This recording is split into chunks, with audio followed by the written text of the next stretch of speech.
What's up, peoples? Today we are going to talk Sony's rough 2019 so far, days gone, and your boy MM2K's impressions, his first impressions, that is, as being a YouTuber or a content creator. So let's get into it.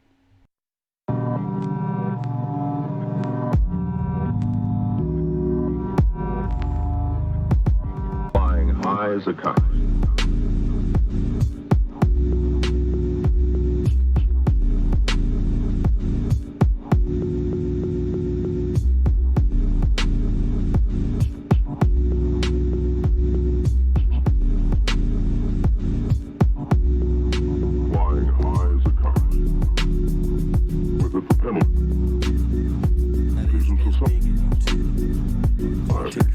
So let's get into it.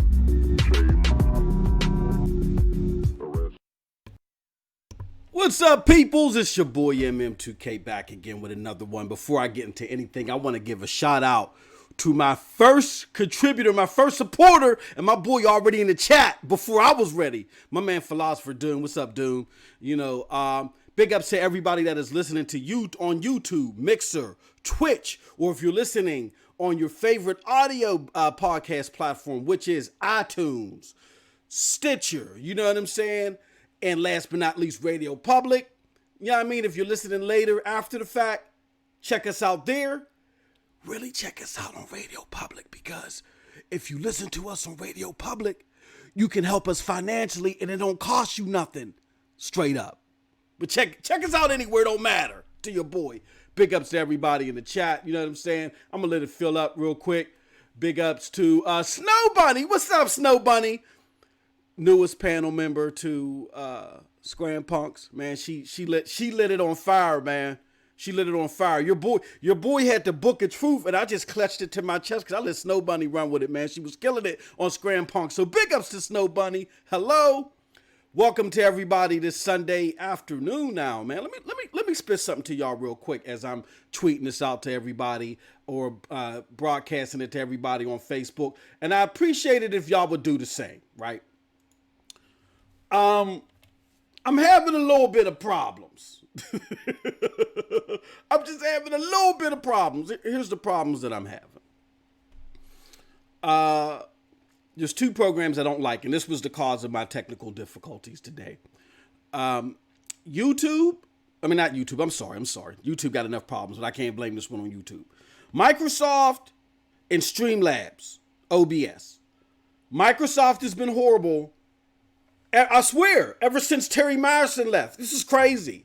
Things were supposed to get better, right? And ever since Terry Myerson left, and they've focused on making this a subscription service, and they did things to updates and branched them out and multiplied them or whatever you want to call it. Ever since they did all that gibbly-gook, I'm telling you, the service has been horrible. It has been horrible. And on top of that, you got Streamlabs. And the combination of the two messed up your boy. It really did. It messed me up to where I couldn't get this thing started on time. I just want to let y'all know, just to give y'all an understanding of what I'm saying, is I saw a tweet earlier today because I was contemplating doing this because I got a lot of things to do. I got a lot of things behind the scenes to do for PNTS. Some stuff I'm working on with Broadband Bullies. I think we doing something today. Y'all definitely going to want to stay tuned for that. In addition to that, I've also just got some personal things that I've been trying to take care of. And I didn't know if I was going to do this show today. But then I saw a tweet from the homie, Mr. Kima. And I was like, see? That was my epiphany. That was my sign. MM2K needs to drop something today. Needs to drop some science. And I've been trying to get online and get this show started since 11:30 a.m. No, I'm sorry. Since 11 a.m. This was supposed to air at 11 a.m. This is how bad it was. So literally for an hour and a half, I've been battling these technical difficulties, primarily from Streamlabs OBS. But then as I was doing some research, it's just the horrible updates from Microsoft and the crappy update that I just got from Streamlabs OBS. So the combination of the two just mess your boy up, and I'm sorry we're getting to a late start. But let me not babble too much. Let me just get to the milk and cookies. All right. Big ups to everybody in the chat. I can't see you right now because I'm trying to tweet this out. But like I said, if y'all could do me a huge favor, let everybody know that we out here. While I'm doing that, let me just say this before I can get to the chat. I want to go see the Avengers. No spoilers here. No spoilers. And I might be doing a spoiler cast with somebody later tomorrow. We'll see. I'm gonna keep my mouth shut about that because that's gonna be a surprise. It's gonna be a nice surprise for y'all. My initial thoughts on it, without spoiling anything, I'm not gonna say anything about the movie. I'm just gonna give you my initial thoughts. It was not the grand finale that it should have been. It was a lot of photo opping, right? It was a lot of photo opping and fanfare, you know what I'm saying? And the ending sequence was good on how they started it off. For those of you that have seen it, y'all know because there was a standing ovation at that point. But that part was lackluster too. I'm still trying to decompartmentalize everything without taking it in other people's accounts. That's not what I like to do, and that's like a segue into what I'm talking about here, like with Days Gone and Metacritic scores and all that other stuff. I will say this. I will say I'm hanging in between the 7 and 8 realm. It was first I saw my boy FC Violent. Big ups to the homie FC Violent. I saw him on Twitter, and I was like, I said, man, this Neethel said it was 10 out of 10, or somebody said it was 10 out of 10. I was like, FC Violent is just hating, man. Ain't nobody paying him no attention. And don't you damn well, the exact same thing that happened to my boy FC Violent happened to me too. My wife fell asleep. My son put his hoodie over his head. I'm the only one into it. You know what I'm saying? It was a long build up to get to the meat and potatoes, but overall, it was a lot of fanfare. I'm not gonna say it was horrible. It was definitely not horrible. It was worth to watch. It was worth go seeing. But for it to be the finale of the whole thing, you know what I'm saying? It was kind of disappointing. And I'll just leave it at that. So we got some things we want to talk about, man. I'm still tweeting this out, trying to get this out to the listening public. Again, if y'all can help your boy and do it as the chat fills up too. We gonna talk that Days Gone. We definitely gonna go there. Cause my Xbox brethren, they've been getting beat. They've been getting beat with the Unity ring on. Not slap. They've been getting beat with the Unity ring on, right? Since the X came out, I mean, you know what I'm saying? We Xbox brethren, we kind of had our, we kind of was standing our own, right? And then we put all our eggs in the basket of the X. The X was going to make us competitive again, right? And Microsoft had different plans. That is not why they put the X out there. They did not put the X out there to compete. And by all indications, that's what we thought. And boy, were we disappointed. Because I'm happy with my Xbox One X. I love it. It's like, it's hard, man. It's like watching movies in HD or 1080, for even at 1080, and going back to 480p. You know what I'm saying? Like, I can't play games. I can't play console games. Let me put it like that. I can't play console games unless I have no other choice. I cannot play a console game on anything but the X. I'm sorry. Unless I have no other choice. And that's where the Sony exclusives come in. So yeah, so you can hear that and say, okay, you ain't gonna get your multiplats there. But the thing about me is the majority of the games that I play, the overwhelming majority of the games that I play are multiplats. That's where I put most of my time in. I've told y'all before, I'm not the biggest on any exclusive. Microsoft or PlayStation. You know what I'm saying? I'm not a big Halo fan. I like the series as it got to the latter parts. Like after 3 is when I started. The second half of 3 is when I liked the series. I'm not the biggest Uncharted fan. You know what I'm saying? You know, y'all know how I feel about Days Gone. You know what I'm saying? That, to me, next to Haze, that was the the most the most disappointing and the most horrific PlayStation exclusive next to Haze. If y'all remember that from the PlayStation 3 era, that first person shooter that they had, right? But even though that was an Ubisoft game, but man, Haze was horrible. And Horizon Zero Dawn is right next to it, man. It's Horizon Zero Dawn. Look, man, I get it. It was an exclusive, something new. The game mechanics as far as the movements and stuff were solid, but man, that gameplay was abysmal. It was boring. It was horrible. And y'all gonna sit there and say, yo, MM2K, you can hate all you want. It sold 10 million. But your boy been following the numbers. That's what I do for a living. I follow the numbers. And when I followed the numbers of Horizon Zero Dawn, the vast majority of that 10 million, I want to say about 70% of that 10 million came that infamous Black Friday, right? The Black Friday that shook the world. That was, that was an ELE, an extreme level event, that Black Friday. That's where you knew where everything was going to stand. That was Xbox's last stand, like the end game. That was the end game. That Black Friday of 2017 told everything, right? That Black Friday of 2017, the game was hovering around 3-4 million. And for a game of that budget, and your boy dropped the math on y'all, right? Because I showed y'all the investment money that they talked about at the beginning when they developed the game.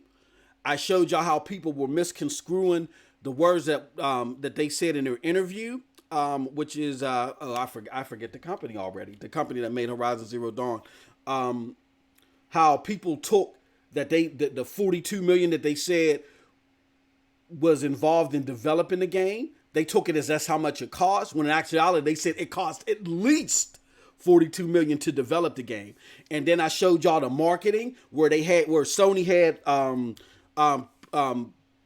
promotion rights to, I think it was the Fiesta Bowl, and they dropped at least $1 million promo there. And it was just a one-time 30-second promo on the Fiesta Bowl that they were sponsoring. There was toys.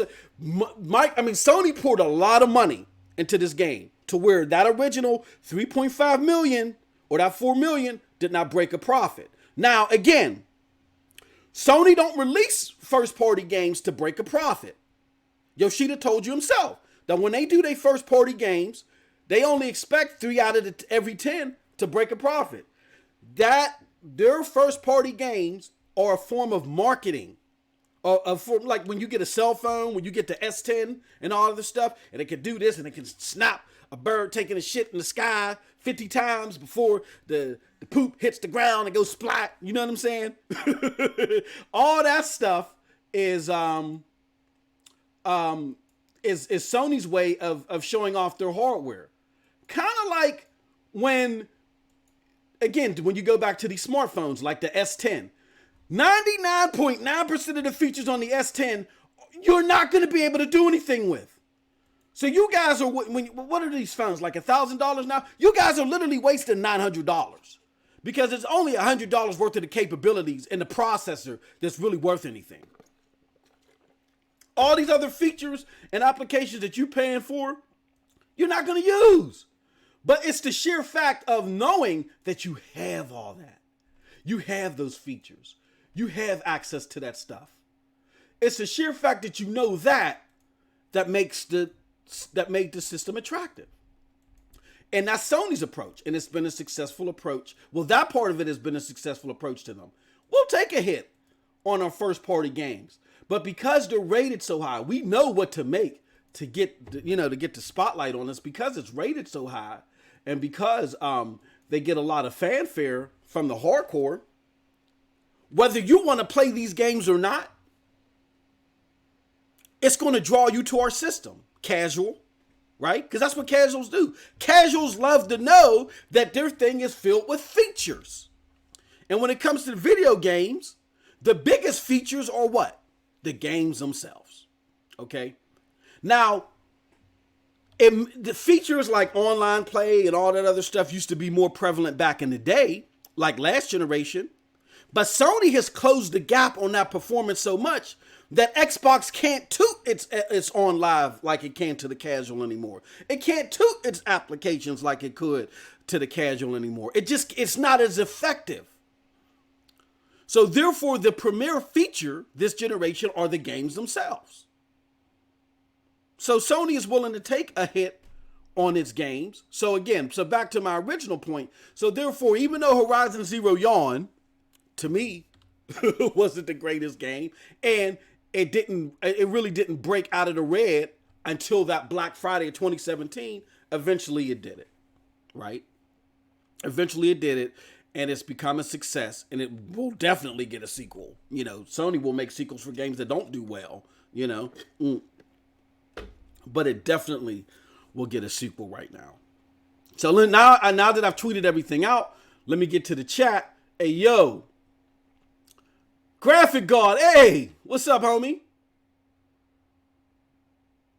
Oh, okay. You back. All right, I'm going to get with you, Graphic God. No doubt. Perfect timing. D Almighty. What's up, Mr. Righteous Fish? Hey, I'm FC Violet, my homie. Hey, bro, hey, Violet, I apologize, man. I apologize. I was like, Violet is hating. You was right, man. Oh, shoot, I'm dropping my controller. So, all right, so enough with the bad, but I know I was going somewhere, but I don't want to go too far left because I ain't got that much time. And then I do want to get live calls. Live calls are officially open. I ain't got my mic popper here. So that was my old man complaint for the day. But yeah, live calls are open. So if you want to leave a voice message, if you don't want to get on the live air, get on Skype and send a Skype call to pntsnetwork@hotmail.com. I'm going to put it here. pntsnetwork@hotmail.com. I'm putting it in the chat so that ain't nobody, and don't be afraid. The only thing that I ask is that you try to keep your messages to 2 minutes, all right? And I'm going to keep that's what if you want to Skype, hit pntsnetwork@hotmail.com and I'll take your voice message. You can do that now. But in the last 10 minutes of the show, I'm going to take live calls. And again, I ask that y'all keep them to a minute and a half to 2 minutes. You know what I'm saying? So we can get as many people that want to participate as possible. Because I'm going to say some things that's going to raise some eyebrows. You know me, Mr. Provocative. And, like I tell you all the time, y'all can come with me, y'all can come at me. It don't matter to your boy. But let's get started, okay? FC Violet says, was I right? What was I right about? Oh, Avengers, bruh. You was right about Avengers. And I know Nethos is going to get on me, but we're going to talk about that because we're going to do a spoiler cast in the near future. We're working on something. But yeah, you was right about Avengers. Let's talk this Days Gone, man. Let's talk this Days Gone, man. So, Days Gone for Sony. It's got poor scores. You know what I'm saying, on Metacritic. Now, here's my thoughts on Metacritic. You know what I mean? Metacritic means nothing to me. It is just fuel for fanboy fodder. That's it. It's fun. I like to troll. You know what I'm saying? But before I did my thing out here on YouTube, I did not care about Metacritic. I would look at Metacritic to me, to your boy MM2K, was just verification that the gaming journalists at mass were not true. I hate this. They were not the type of, let me say it this way. They were not the type of gamers that connected with me. They were not the type of gamers that connected to the hardcore gaming community. They were just a bunch of fancy writers that know how to put words on paper, now in audio, to make them sound cute. Because as I would see a score and I would compare it to my own experience, it did not match up. You know what I'm saying? And even when it did match up, the things that they praised were things that made me go, You know what I'm saying? Like, I'm not a big story fanatic. Stories are a great element. I like them in a game. But to me, in a video game, stories are a springboard, or they're the icing on the cake. The real meat and potatoes, the pure structure of a video game is what? The gameplay. That's why they're called video games, not video stories. You know what I'm saying? We got to differentiate between the Steam store and the Epic store and Netflix. You know what I'm saying? But see, the community has blurred the line so much when it comes to video games and story that now you got Netflix selling games, right? They got the Minecraft thing out there and it's considered a game. Like, so you can peer down the tunnel of the community and see where we're going. But to me, that's just one example. That's just a drop in the bucket. To me, Metacritic, as far as how I personally digest what's out there, was just more confirmation, which is affirmation that the gaming journalist community at large are nothing but a bunch of fancy doodad writers that do not connect to the hardcore gamer. And the only real use that they have is for the fanboy war, which can be comical sometimes. That's why I partake in it. Like I tell you all the time, I come from a family of jokers. Every holiday, you spend holiday with MM2K, it's a clown fest, man. That's all we do is rip on each other. So that's why I don't take the stuff personally. But if let's just go down that road. Let's just go down that road. So if you're taking Metacritic for what it's worth, which is just fanboy fodder, then Metacritic has now become a good PR win for Microsoft and the Xbox fanboys, the Xbox. Because it helps quiet down the rhetoric of Microsoft is stepping on themselves. Microsoft is the one doing wrong. What is Microsoft doing? It helps calm that rhetoric down a little bit, and it turns a fancy eye towards Sony. People are now questioning Sony, well, what's going on, right? What is your 2019 looking like? You know what I'm saying? But like I said, at the end of the day, that's all it's good for. I urge people, when it comes to scores and stuff like that, to find a source that aligns with you and what you like and how you score games. You know what I'm saying? Like, I'm gonna give you an example. I don't listen to any video game critic out there because they don't connect to me anymore. I'm a hardcore gamer that just don't like playing games just to play them. You know what I'm saying? That's why I don't like Horizon Zero Dawn. Let me stop being fun. I don't like Horizon Zero Dawn because to me, it's just a pretty game with some very good core mechanics, you know what I'm saying? But they were not implemented well in a very fun, long-lasting experience.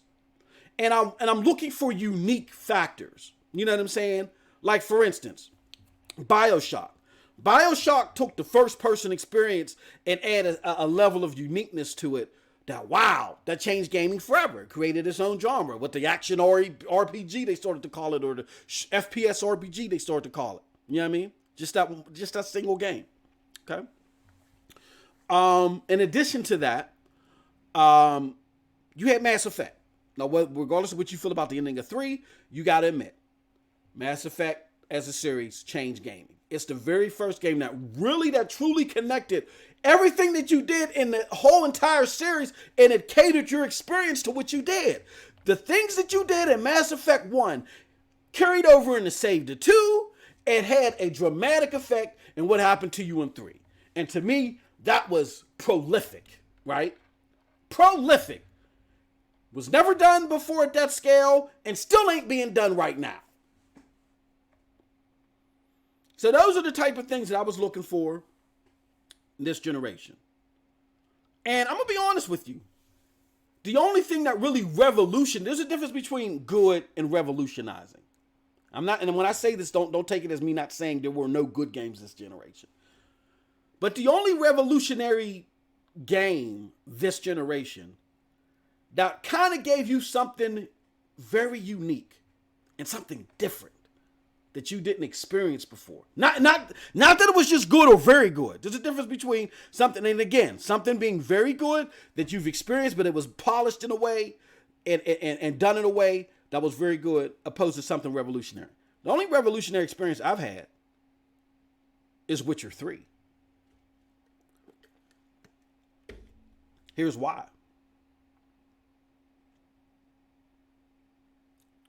Witcher 3 took the Fallout experience, the Skyrim experience, whatever you want to call it, the humongous open scale of open world RPGs,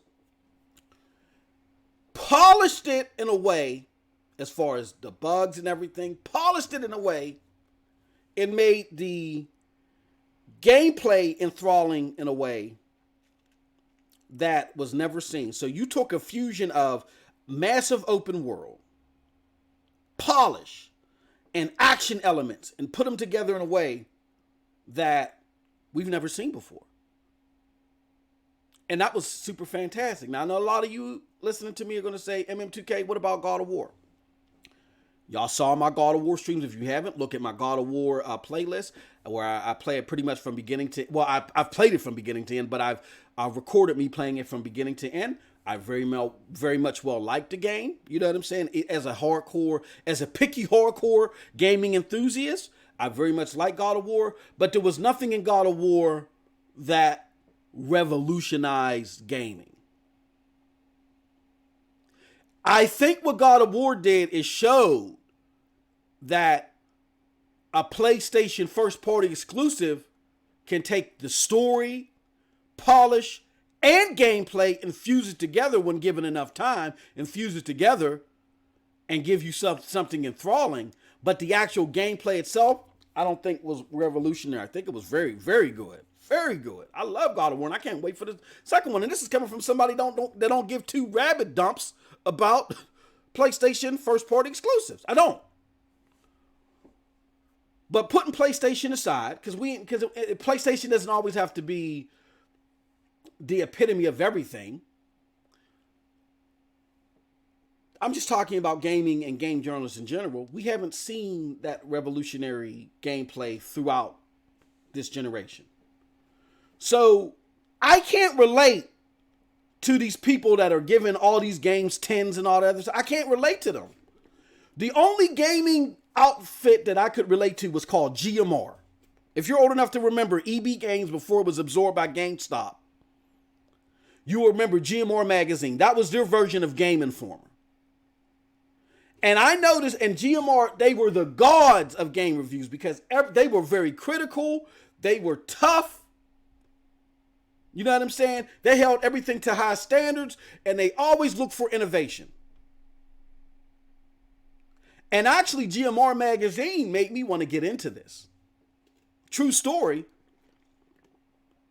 Before I started doing content creation, I used to write for a publication called The New Age Faction. I talked about them before. Go check out all old material. You can look at newAgeFaction.com. The website's still out there, and the older website with some of our crazy stuff is out there. I used to write for them. And I told you, and I also said in previous videos where New Age Faction came from. New Age Faction was born because when GMR went up for sale, GMR went up for sale for $10,000. And there was a bunch of us gaming enthusiasts that we were already pounding the dirt about co-op gameplay. And we saw that GMR went up for $10,000 after GameStop had absorbed EB Games. And so therefore GMR was going out of business because the magazine that they were going to stick to was Game Informer. And I wish it was the other way around because I'm not a fan of Game Informer. I don't like them at all. I don't like them at all. And again, I'm not saying personally, I just don't like the material. We tried to buy them. We were like, no, we tried to buy them. We tried to put our money together. And we tried to buy GMR. And we were so close of putting our money together, and the deal fell through. We really, and when I say it fell through, it didn't fall through with the actual sellers. It fell through internally with us as we were getting our pitch and everything together. And so then after that fell, I said, you know what? I want to keep pursuing this. So I went back to the other people that were trying to buy GMR. And I said, why don't we do our own thing? In the advent of the internet, you know, MySpace was out at the time. I know, don't laugh at my old ass. MySpace was out at the time, and gaming articles and publications were getting big there. I said, let's do our damn thing. and we picked it up from there. And it never really like went too far anywhere, but we were operating in the spirit of GMR. We were very tough. You know what I'm saying? We were focused on innovation. We did not praise cookie cutter and all that stuff. So why am I babbling about this? I'm babbling about this to say that you guys and gals should look more into gaming reviews than just what a collective group of people are saying. Get out of the validate my purchase mantra. Get out of that group. Get out of that sheepish group. Gaming is a selfish hobby. Don't worry about what anybody else is saying about your games. Focus on who aligns with your philosophies in gaming. And big ups to Snow Bunny if she's still in the chat. Snow Bunny has said this on Scram Punks. When I was, trying to store some stuff, I was trying to throw Nethos under the bus. And check out that episode of Scram Punks. It was a great episode on Dirk Griggity's channel. It's episode 32, or you can check it out on iTunes, Radio Public, Stitcher. Just look for Scram Punks podcast. But Snow Bunny brought up a good point. Snow Bunny said, I was trying to throw Nethos under the bus, and I said, Nethos, you said that the Switch was dog shit. And Snow Bunny, that's her main console, is the Switch. So I said, Snow Bunny, throw this dude under the bus and let him know, give him that work, let him know why the Switch is good. And Snow Bunny was like, wait. She's like, before I can start doing anything, I need to know what his tastes are like. She shut that down, bro. And she did that to say, I can't sit there and blast what this man's opinion is, because it's his opinion. Gaming is a selfish hobby. You don't go and watch a movie that you don't like, or watch a series that you don't like because other people like it. You don't do that. So I can't stomp on this man for not liking something that I prefer. And she's absolutely right. This is the only industry, right? This is the only community. And this is a big problem in this community. And that's why we're not getting anything innovative. You got all this money being spent. People are breaking records. And I'm going to say this generation is not better than last, and it ain't better than the PlayStation 2 generation. The amount of different and unique ideas that came out of the PlayStation, even the PlayStation 2 generation, and then last generation, which was the 360 generation, you don't get that this generation.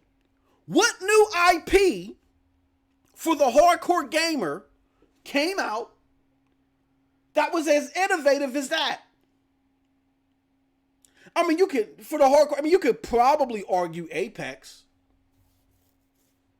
It's making waves. It's finally taking the battle royale genre and spreading it to the hard. You could kind of make that. But I'm saying truly hardcore game. What Mass Effect? What BioShock?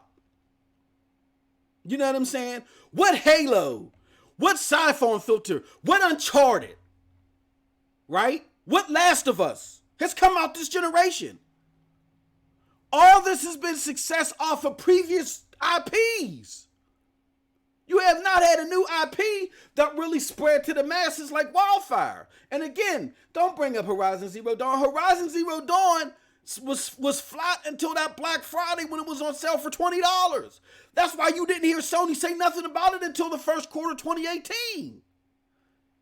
And regardless of what it sold, because Fortnite is doing well, and Fortnite, we know, is not a hardcore enthusiast pick of the litter. It's polarizing. You don't have uniform fanfare for Horizon Zero Dawn. So you have no new IPs, and this is not a knock on Sony. This is to everybody. You have records being broken, more money being made. PlayStation 4 is knocking it out the box. It's looking to outpace the PlayStation 2. You got to ask yourself, is the PlayStation 4 really better than the PlayStation 2? I mean, the amount of exclusives that the PlayStation 2, the experiences that it brought to you, whether they were first party or not, get out your fanboy fodder, take your fanboy fodder hat off. The PlayStation 2 is the best PlayStation to me. I mean, let's look at it. Spider-Man last year. Then before that you had Horizon Zero Dawn, right? Excuse me. Then you had Uncharted. What is that? 4 games? That's 4 exclusives that really, we really like those exclusives, even though only one of them are new IP. Compare that to the amount of exclusive, new, groundbreaking IPs that came out of the PlayStation 2 era. No, you can't. There's no comparison.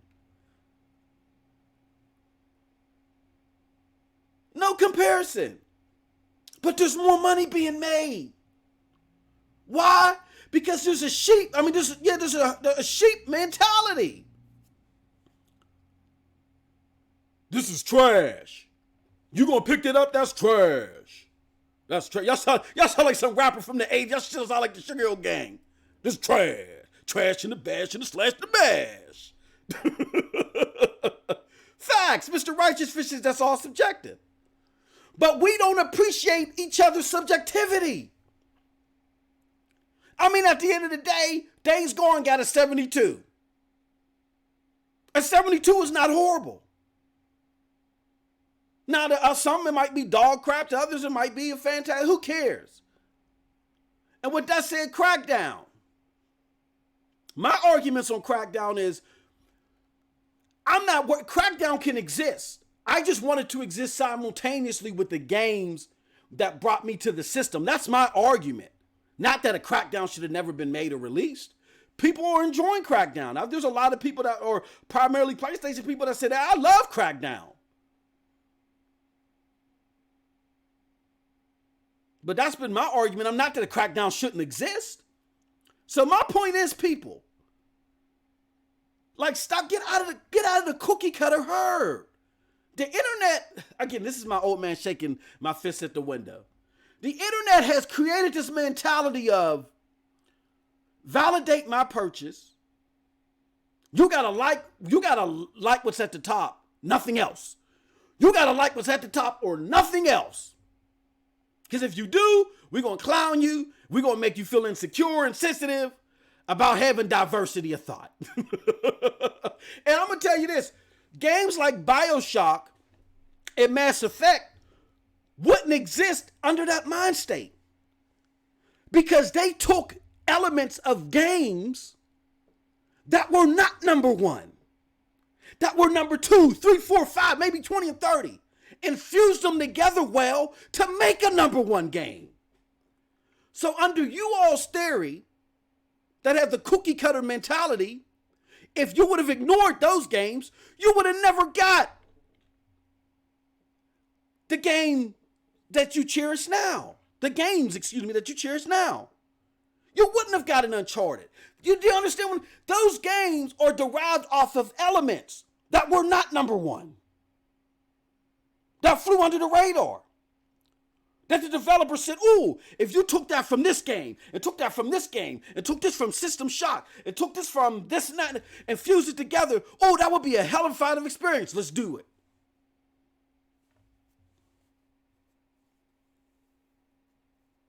Right? So it's just a matter of you guys understanding how your mind state, how your cookie cutter and herd mentality is now watering down the uniqueness and the hardcoreness of games.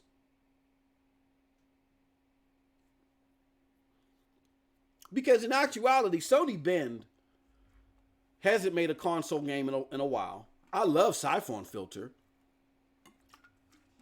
I have Days Gone installed. Well, it's already installed. I'm a rip into it, get my thoughts on it. Yes, I have partaken in the fanboy fodder, and I've clowned you ponies because you deserve to be clowned. You guys set up a narrative that you don't want to follow yourself. Greatness is not 72. Sorry, greatness is not 72. It's all about the PlayStation exclusives. And now that the PlayStation 2, now that the PlayStation showed you that it can produce mediocre, like they say in the hood, bullet ain't got a name on it, mediocre ain't got a name on it, right?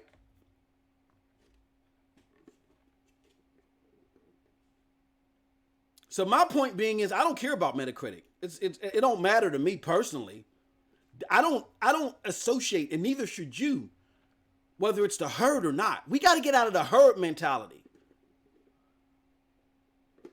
I think it might be something personal with a lot of people that may or may not be listening to this that you may know. You those of you that are listening to this may not may not be guilty of this, but people you know are guilty of this. I think it's a personal thing. It's a what's the word I'm looking for? Self-confidence thing. To where I need you to validate what I like, or all hell's gonna break loose. Let me give you a prime example, and then I'm gonna shut up and move on. Fallout 76. Your boy went ham on Twitter, created a video, all that stuff, and the video's fire. I think it's my best video. But on Fallout 76, not because I want people to like Fallout 76, but I hate lies. I hate lies. In my personal life, if you're a liar, I can't mess with you. You know what I'm saying? And that's family too. I hate liars. I hate people that can't be honest with me because I live off of being honest with people because I want people to be honest with me. If something I'm doing is garbage, if it's trash, let me know.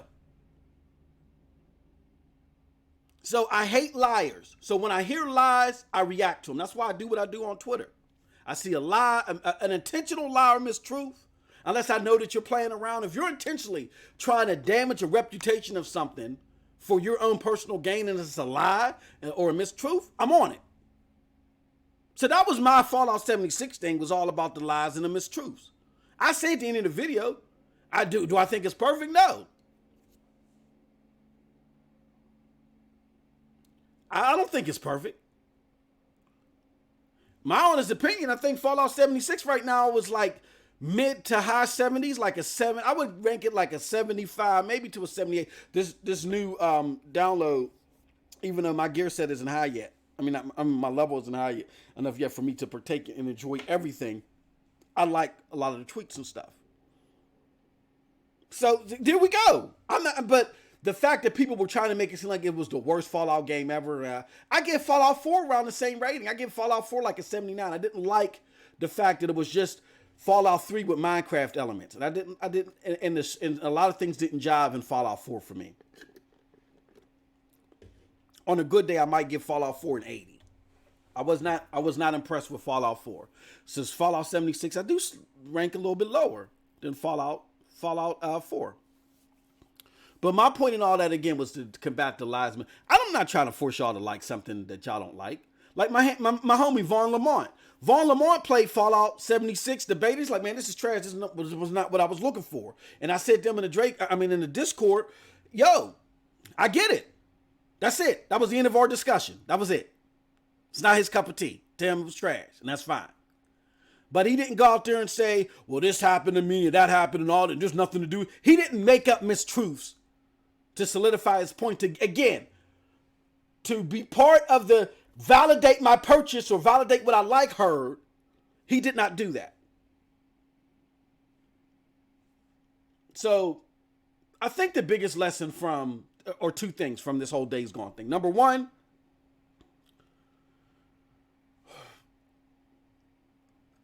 you can applaud PlayStation, you can applaud your favorite piece of plastic, but everybody can slip up.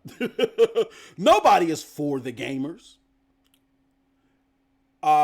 Because this 2019 is going to be dry if you base your gaming solely off of what Sony is putting out first party. It's going to be dry. If you live and die off of that, if you fell into that fodder this generation, then you're going to be hella disappointed. You're going to be hella disappointed. It's going to be dry for you. If the Sony news and the marketing and all that stuff gets you worked up, it's not going to be as impactful, and it's going to be dry. So the thing is always keep your gaming system of choice up to a standard, regardless of what the competition is doing. See, y'all started judging by the lowest common denominator, which was Xbox. Xbox ain't trying to compete. That's, again, you have two racers on the track for that. I've given this scenario 1,000 times. Your goal is to break the world record for the 40-yard dash. You got PlayStation lined up to Xbox. On your march, get set, go, pow. They both start running. Halfway through the race, Microsoft stops to tie their shoe. PlayStation, you look back and you're like, oh, you tied your shoe? Well, let me not possibly pull a hamstring or whatever. I'm just going to jog to the finish. You're winning the race against that person, but when you purely focus on that person or just what the competition is doing, and you don't have your eye on the real prize, which is breaking records or breaking innovation, because that's what I want as a consumer. I don't care what money you make. I want to see you break the innovation. I want to see you do better than you've done before. When you got your eye on the person that slowed down behind you, then you're not breaking that record. And what it is that all these profits are based off of this generation. Gamers were ready for the console war. That's why there's so much back and forth. Gamers were ready for the console war. They were ready. They had their money in their hands and it was burning a hole in their pocket this gen. On your march, get set, go. And Sony ran out and Xbox tripped. And they said, you know what? We tripped. We're going to stop right here. We're going to tie our shoe and we're going to get ready for the next race. We're giving this one up. We're going to tie our shoes tight. I'm going to examine my soles, all that stuff. I'm going to get this up. And, and that's what Microsoft is doing. They said, you know what? To give y'all to give y'all something entertaining to watch, even though I'm giving up this race, I'm gonna jog real fast. I'm gonna stretch my legs out. I'm gonna showboat a little bit. I'm gonna stretch my legs out and start sprinting a little bit. But I'm not aiming to win this race. And the equivalent of that is the Xbox One X. I'm sorry. The Xbox One X was just a sprint. Was a dog and pony show. Was just to stretch his legs and show you, you know what, we can get it rolling. But they were not looking to compete in this race anymore. They've tied their shoes. They checked their soles. They're doing everything for the next race. But see what happened? And then because everybody saw that, then they started running and putting their money on the other runner. Because that's the one that's going to win. That's all that happened. So yeah, it benefited Sony. But as a gamer, if you look at the past two previous generations, it hasn't benefited you. It didn't.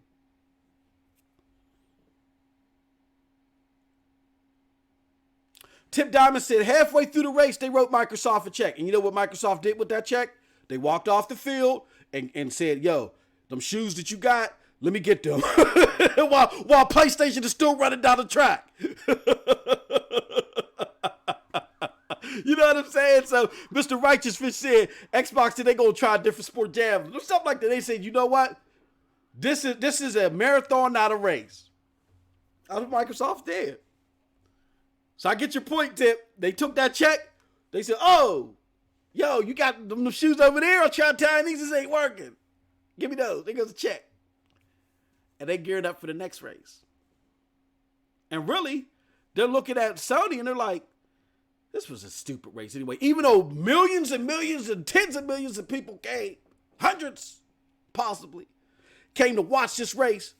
Halfway through it, as they stumbled, Microsoft said, we putting ourselves at risk for this race. We don't even really care about this. There's a bigger race. To Thingy's point, there's a bigger sport, the javelin. We think the javelin's gonna, and they hedged their bets that the javelin, quote unquote, using this as a scenario, that the javelin throw is gonna be the more lucrative outfit. And time will tell. We will see, right?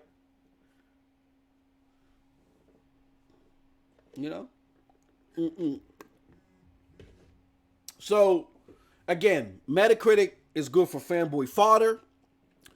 You should never care what anybody else thinks unless you've played games, you've listened to their feedback on the games after you've played them, and you said, you know what? Game after game after game after game, my thoughts line up with this person. I'm going to follow them, and they may mold my decisions if my money's short or my money's tight. I get that. And that's what I did with GMR. GMR time after time after time would line more and more with my philosophy on gaming. And what I did is I would still buy a game if I had the money, but if I wasn't sure, I would wait. I would wait until a used copy came out. If GMR was like, oh, be cautious about this. You know what I'm saying? So that's my thought on games. You know what I'm saying? That's my thought on review scores. All right. So let's talk this Sony Bad 2019. All right. The signs were early 2018. They were. But the big shakeup and the investor calls. When I say big shakeup, I mean, Andrew House left. Kaz Harai, I think it was, left, or he may have taken someone's spot. There's a bunch of people leaving, right? There's a big shakeup. Now, y'all may be saying to yourselves, 2018 was fantastic for him. It worked. Hold your horses. In that investor call, Sony admitted we got a long-term problem when it comes to gaming as far as service-based games. Kadora is going to work on that. He's our network specialist. He's going to work on that. You don't admit a deficiency in an investor call because your job is to get people to invest as much money as you can. So you don't want any skepticism into your product or service. Think about it. There's the Powerball and the Mega Millions. Those are two lottery games that are in the United States. Okay. And usually they both run neck and neck, right? But usually they run neck and neck as far as their worth. So let's just say one day that the Powerball is worth $1 billion and the Mega Millions is worth 1.5 billion. Okay. 1.5 billion. The winner, that's what the winner gets. But the Mega Millions make an announcement. And they say, you know what? The machines might, be a little slow today, or there's long lines for the Mega Millions. You know what I'm saying? And your ticket might not get processed correctly. But we're on it. We're on it. It's worth 1.5 billion. We're doing something right, so we're on it. And that Powerball, even though it's a little bit less, even though it's worth a little bit less money, ain't gonna have them potential problems. Guess where you're going? You're gonna invest your money in the Powerball. If you got to make a choice, right? You only got $2 to your name. You got to make a choice. Which lottery you gonna put your $2 in? And that's how it is with investment a lot of times. Every investor doesn't have money to waste. They will diversify their portfolio. But some will diversify their portfolio by just dropping X amount of money in one business sector altogether. So if I'm one of those investors and I got a choice between Microsoft and Sony, and I'm hearing that, for the long term, my 2019 ain't looking too great, then guess where I'm investing my money into? So you don't make those claims, or you don't admit to those deficiencies as a company unless it's already been known as a widespread problem, whether it's been widespread to the general public or not. It may be been widespread on the investor scene. You don't announce any deficiency unless it's already been widespread amongst investors. So when they announced that they know that they had a long-term problem when it came to their service-based games and something that they know that they got to look into, guess what? They meant every single word. I don't give a damn what Sean Layton said, dressed up like Pit Boy at PSX that one year, said, oh yeah, we're trying to wave off the service-based thing that was said in that investor call. The way he phrased it, it was craftily worded, but believe you me, he can tell y'all whatever he wants. You have to be careful when you're talking to investors. Okay, you got the SEC involved, opposed to you trying to look hip and cool and slick on PSX. So keep that in mind, folks. With that being said, those were the original signs. Your boy MM2K tried to tell y'all that no, Sony is not going under. No, they're not going under. But something is coming that's going to cause a radical shift in 2019. I alluded to that. Why? Because if those of you that don't know, this type of stuff is what I do for a living. I can't talk about it. I'm under what would be considered an NDA. That's why y'all can't see my pretty face on camera. You know what I'm saying? Like I'm literally not allowed. If someone were to walk, I remember not too long ago, somebody had walked up to me and wanted to interview me about a Pittsburgh Pirates game because I had just left the stadium. And I said, I'm not allowed to interview you. And she's like, I don't understand. I was like, you can't interview me. I'm not allowed to give an interview. I was like, unless you want to say anonymous source. She's like, well, why would I say anonymous source of a fan at a Pittsburgh Pirates game? That people want to know who you are. This is just a Pirates game. It's baseball. And I had to pull up our company's media. It's our media coverage. What do you call it? Media coverage clause and show her. Well, I can't even talk to you about a baseball game. You know what I'm saying? So, and I'm not saying that like, I'm doing something super secret today.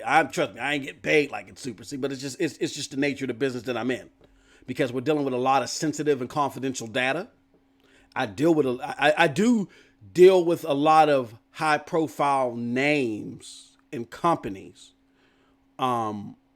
But with that said, again, I'm just saying that I have experience in this, that I understand the cause and effect. And normally, when you put fire to gasoline, it erupts, right?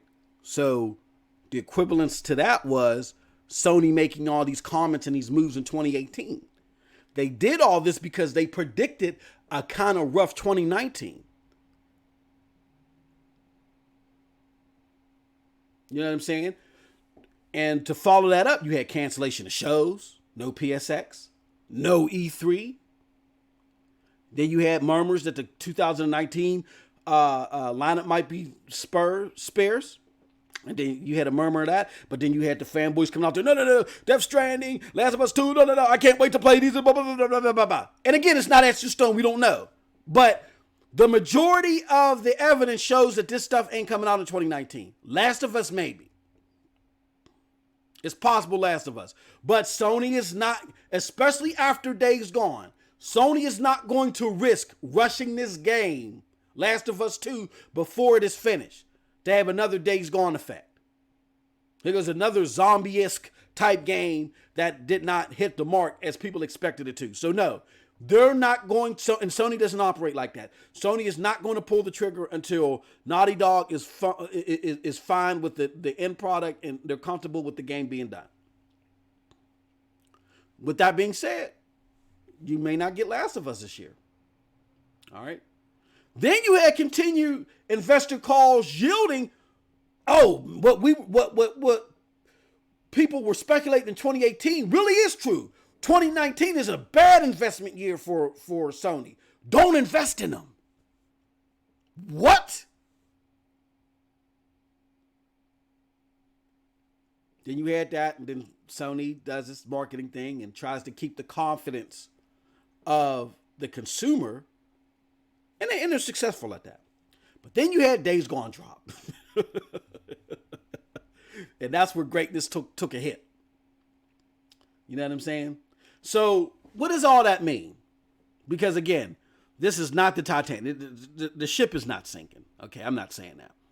What I'm saying is, for all of you that say Sony is all about the gamer, they're all about the gamer.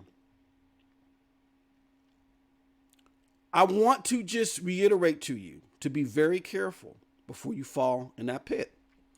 None of these companies are about the gamer / the consumer. All of these companies at the end of the day are about the investor. They are about the investor. Sony knows what quality is. know Days Gone was garbage. They knew that would take a chink in the armor, but they can't invest no further in that game. Sony knows that their fans live and die off of their events, that they love the driplets of news that come from Sony, whether it's 5, 6, 7 years or 5 days out, they don't care. That the Sony fans feast off of that, but they cancel PSX. Sony knows that the PlayStation fans love to show up in mass at E3 to pull up their championship belt. Oh, and cry in the stands. Oh, like Jesus dropped from the heavens. But they canceled E3. They know that Sony fans are looking forward to Ghost of Tsushima, Death Stranding, and Last of Us 2, that they want to have those in their clutches because they had greatness last year, which was God of War and Spider-Man. But they're not going to put those games out early for you. Why? Because the investors don't like their marketing footprint right now, and they want Sony to improve on it now. And guess what they're doing? They canceled all that auxiliary stuff. They canceled all that stuff that is purely for fanfare, the gamer. And they're focused on revitalizing what they can for the investor. Now again, I am not saying this to say that Sony is in danger of closing. That is not the point, and I do not believe that at all.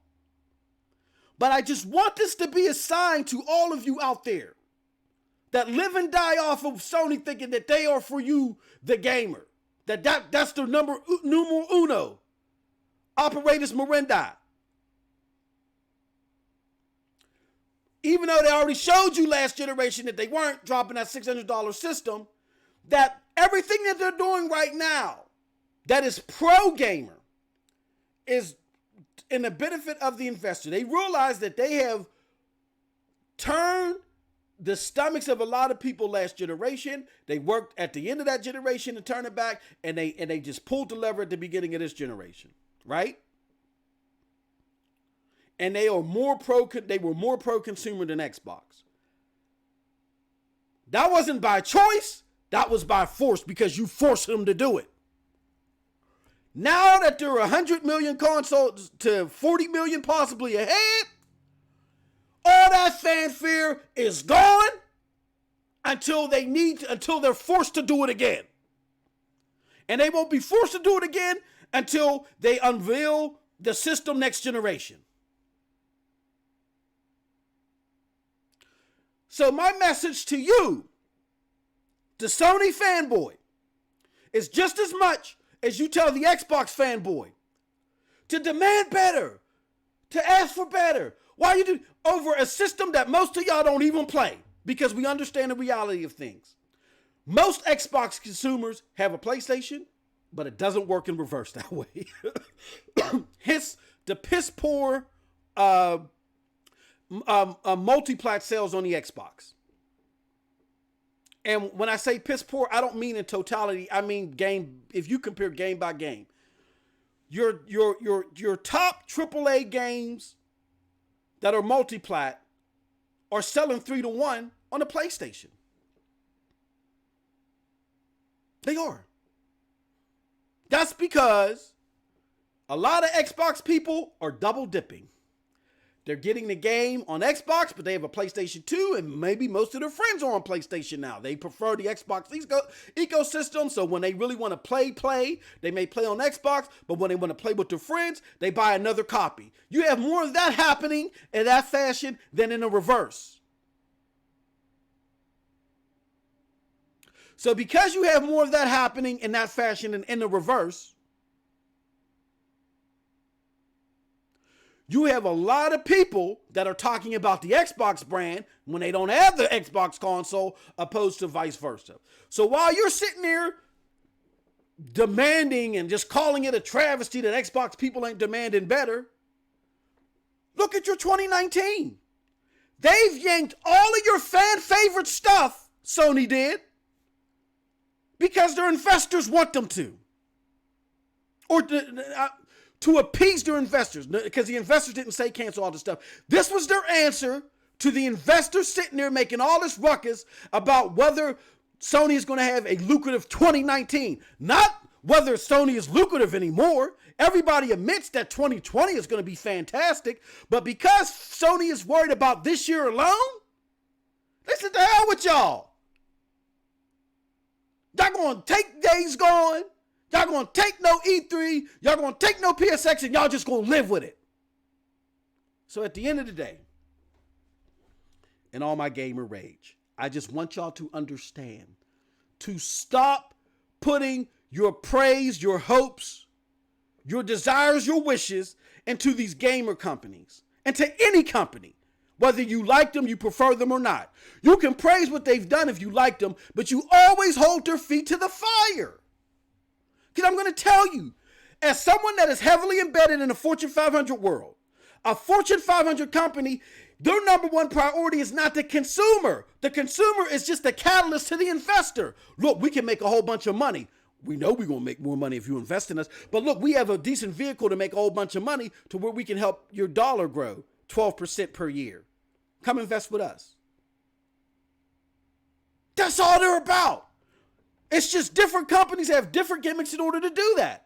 Sony realized going into this gen that because they were so considered so consumer unfriendly last gen that they had to put on that consumer friendly mantra as much as they needed to this gen. And guess what? They don't feel like they need to do it anymore. They doubled down in 2018 because of the Xbox One X. I think they were a little bit concerned about that, and they destroyed Xbox. They destroyed them, beat them to the white meat. And they said, well, we doubled down. At the risk of 2019, 2019 is going to look bad now. And they knew this in 2018. They knew this. They knew dropping God of War and Spider-Man in the same year was overkill, but it was going to destroy Xbox. And it did. It destroyed them this generation. And it did. Xbox has not won an NPD since the Xbox One X dropped. And the Xbox One X makes the Xbox the best performing console for the vast majority of games. And it has not won an NPD. The Xbox One S, the weakest console this generation, outperformed the Xbox One X.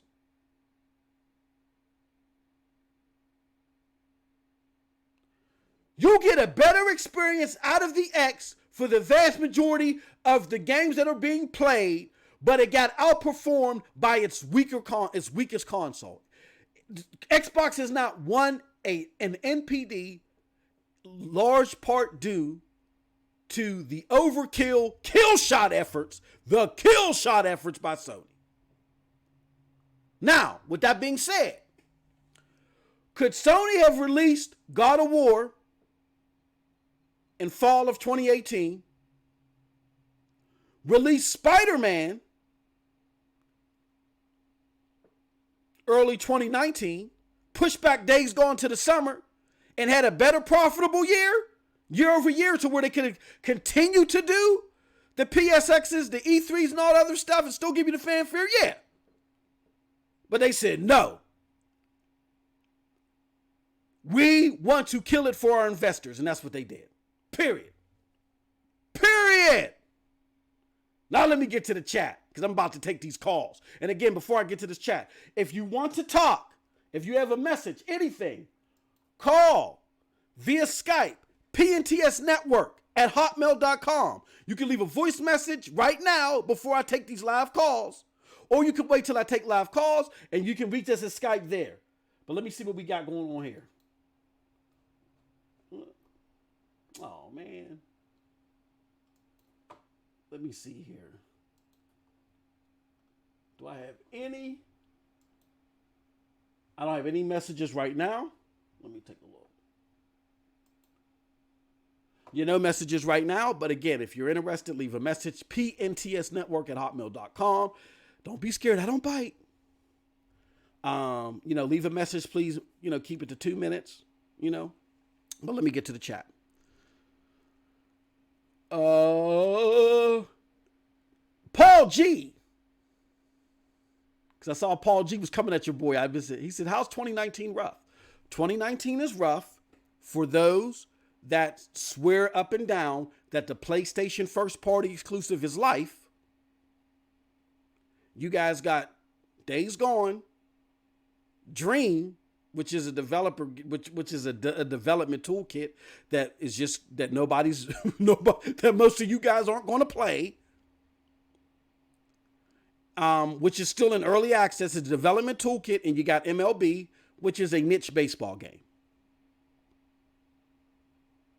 You compare that to the last several years, or the last few years from PlayStation, and that's a dry year.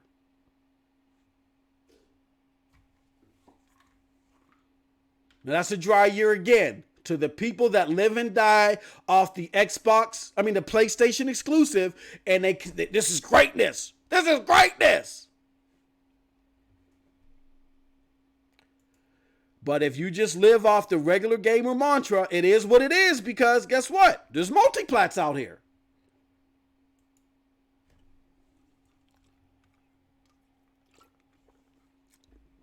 $706 Gamer, yo! Mr. Righteous Fish said, Xbox destroyed itself. Sony just added more dirt to the grave. I'm going to be honest with you. At the beginning of the generation, no. Xbox kind of raised some eyebrows, but you had a lot of people that during that time were still like, I'm not getting a new console. I was one of them. I wasn't worried about the Xbox One. I didn't get an Xbox One until Destiny was like, the first Destiny was like, we're not doing any more updates on the older systems. That's what, and I think it was Christmas of 2017. It was either Christmas of 2017 or 2016 where Destiny said that, because I was a big Destiny player, that I went and got my Xbox One. They forced me to get one, and they said we're gonna port your gameplay over. You're going to do your cross progression. We're going to port. They were doing cross progression with Destiny, and that was fantastic. I love that, man. So my friends that still had the 360, I could still play with them. But you know, when I was playing just randomly by myself, I could hop on my Xbox One. So during that period, right?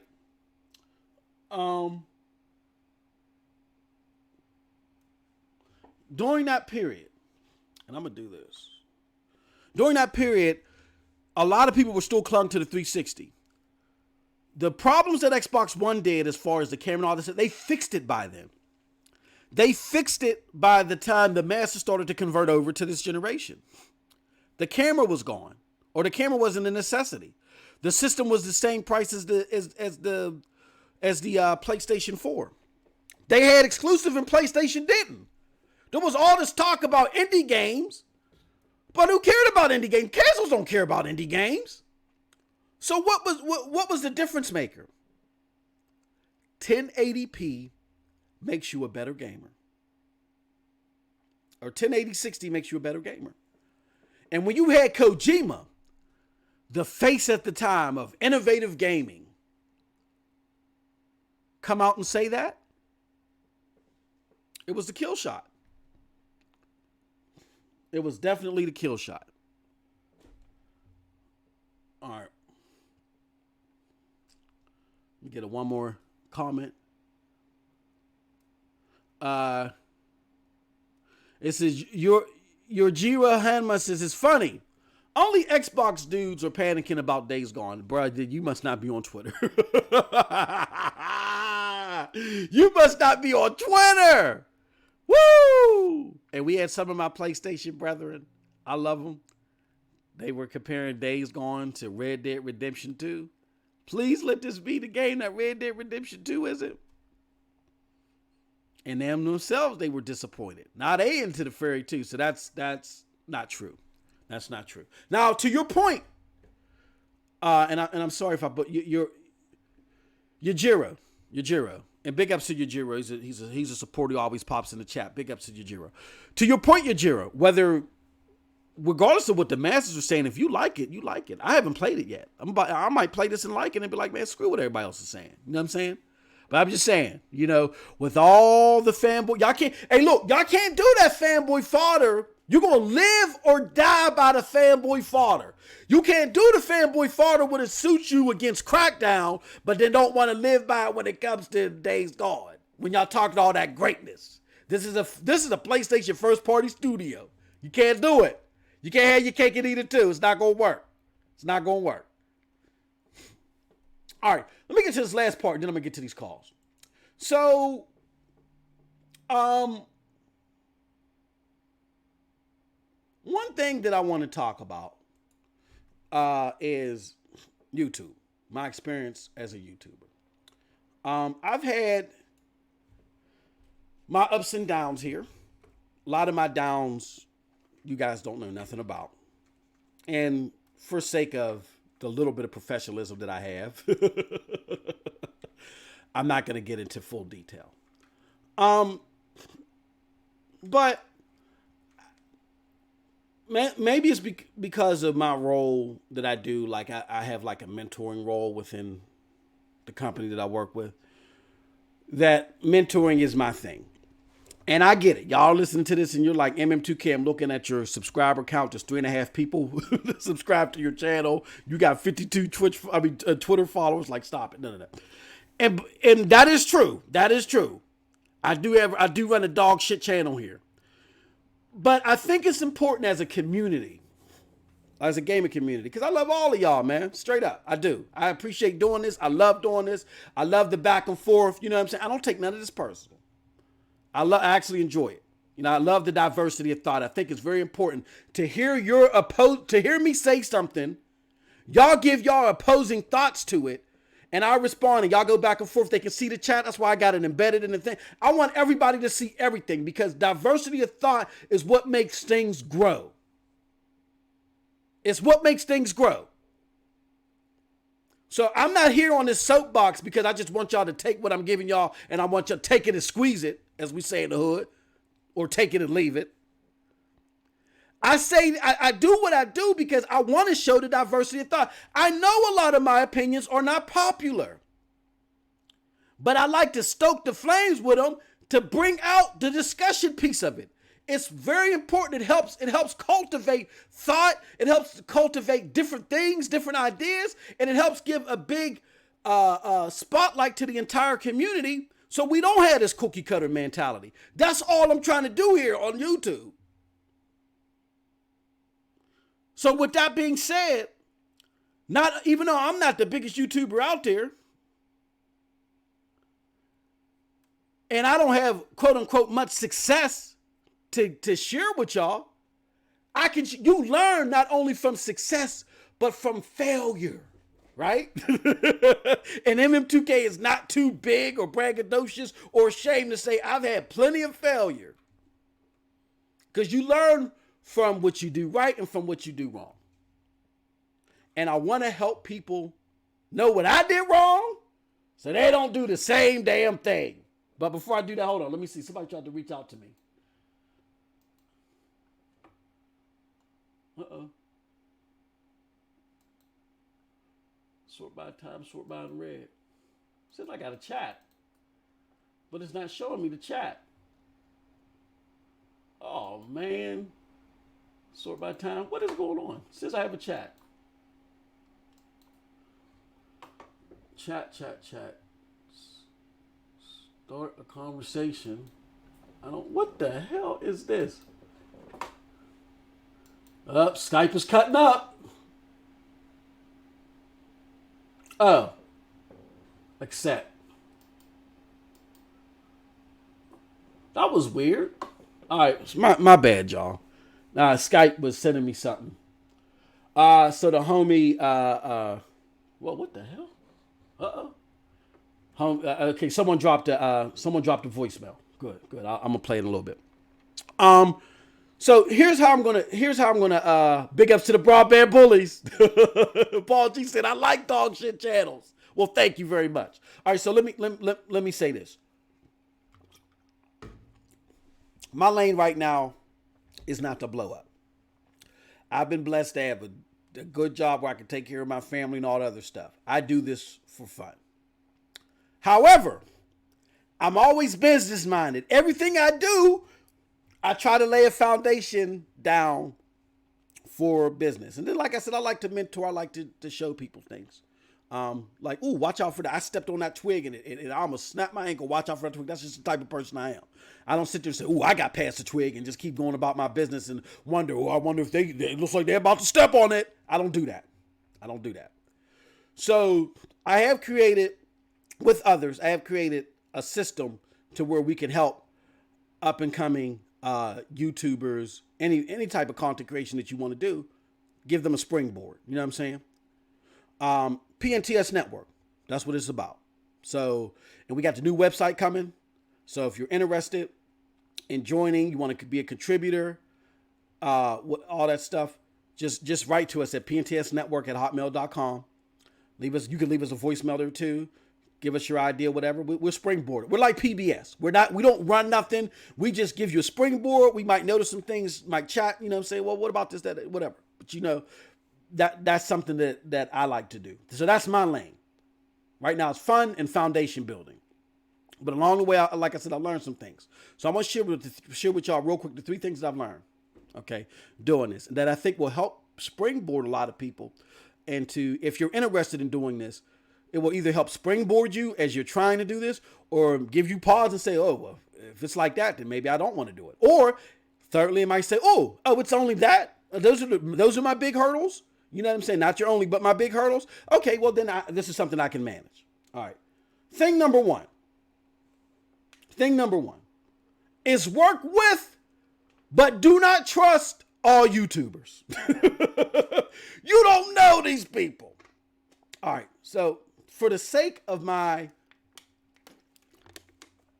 professionalism and the other people that are associated to PNTS Network, you know, Broadband's Bullies, we don't give a damn. But for all of my, I'm not going to name names. I'm not going to go too specific. I will just say that, unfortunately, the overwhelming majority of personalities out here are for self. Now, you may listen to that and you may say, well, what's wrong with that? You know, you got to be business oriented. Look at Jay-Z and all that. No. This is a little bit different because you have a lot of people that will do wrong stuff to you. They will do you dirty. They will do you bad. They will use you. They will lie to you. They will backstab you for clicks. For clicks in subscriptions and in revenue, YouTube revenue. They have no honor to what they do. And see, it's different on YouTube than it is out there in regular media. You know what I'm saying? Because y'all probably saying, well, it's like that in Hollywood, and you just got to get used to it. It's different. There are agencies that regulate this stuff. So if actor A and actor B ain't getting along, there is a mediator that can work it out. But if YouTuber A backstabs YouTuber B, takes their idea or does something fuddy-duddy with the money, there's no mediator. So you have a lot of backstabbing and stuff happening in YouTube that makes it very, very, very polarizing as far as the entities. That's why you have the different factions. So I always try to tell people that are getting into this, you know what I'm saying? Like, you may, like, don't settle down. Don't silo yourself. Don't even say, well, I'm going to be the Xbox guy, or I'm going to be the PlayStation guy, or I'm going to be the crumb side guy, or I'm going to be the non-crumb side guy. Like, go everywhere because you want to grow your brand. But at the same time, do it in a professional, courteous, and outreaching mannerism. You know what I'm saying? Like, make sure that because someone's buttering you up or telling you things, this YouTube group does it, that you don't fall for that. You say, okay, all right, fine, cool. And you keep things at a distance until you personally develop relationships with people that you can trust. Like, everybody that I rock out with, on a regular basis. I trust these people. I know them. And like I said, my lane is a lot slower. I'm not in this to blow up. So I don't expose myself really to people unless I really like trust them or I get a sense of trust from them. And you have a lot of people that are jumping into this foray that want to do this. They don't know these people. They just know they got a bunch of clicks, a bunch of this and that. And they don't understand how they got there. And I've been able to see, like how King's Blood say, how magic is done. I've seen the veil pull back, and I've seen how they got there, and it's not pretty.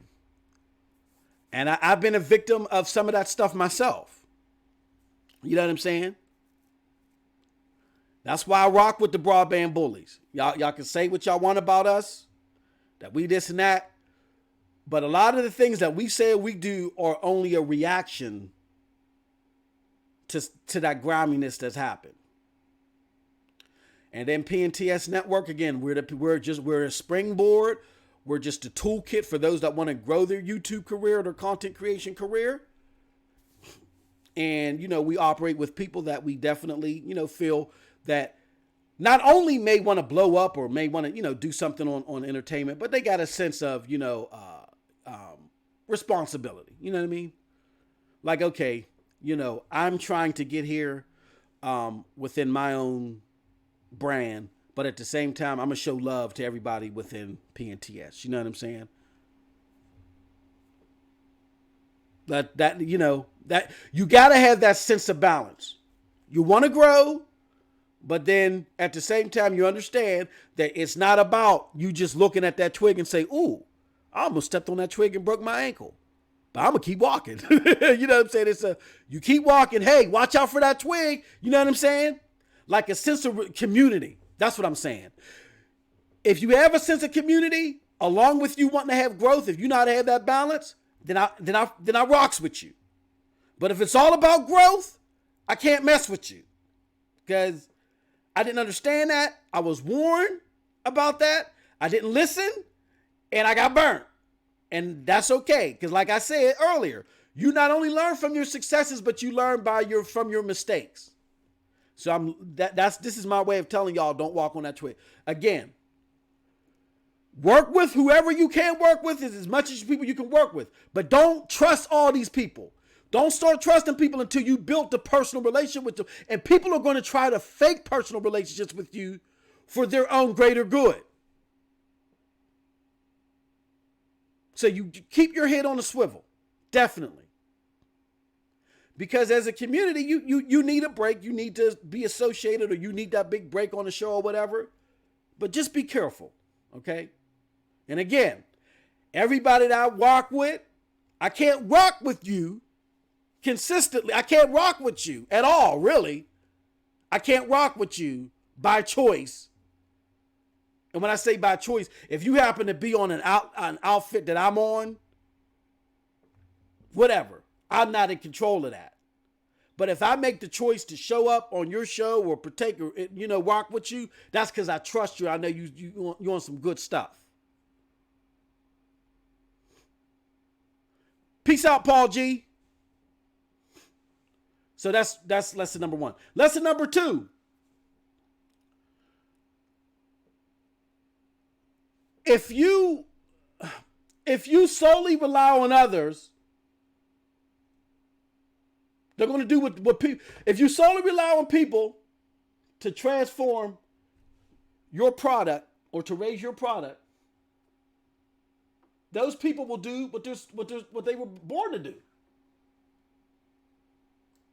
Okay, what they were born to do, and that is fail you.